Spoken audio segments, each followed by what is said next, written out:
Pilipinas, kamusta? Panahon na naman kung sino yung pinakamagaling, kung sino dapat umupo at kung sino yung dapat palitan. Pero puro mga nagmamagaling, mga pangalang matunog na hindi nagtanim pero gustong sumali sa anihan.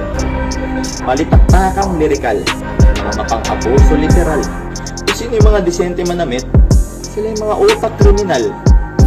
Pula, dilaw, itim o puti, iba't ibang kulay pero nasa katauhan ng tayumanggi.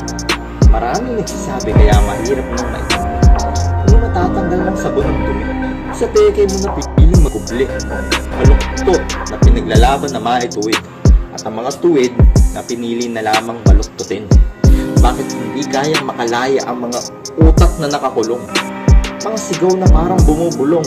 Mga iyak na walang tumutugon. Sa malayang opinyon ng iba, doon ka na lang dinakulong.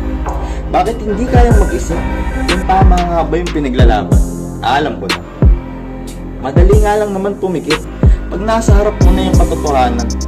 Diskumpiyado ng pagkatao kung pasado at politikado. Pero madali lang gawa ng paraan. Magpabangong sa mga tao. Sa pangaharana dadaanin. Upang makamit ang oo ng mga dalaga. Pag nakuha na ang gusto, kahirapan na ang maipapamana.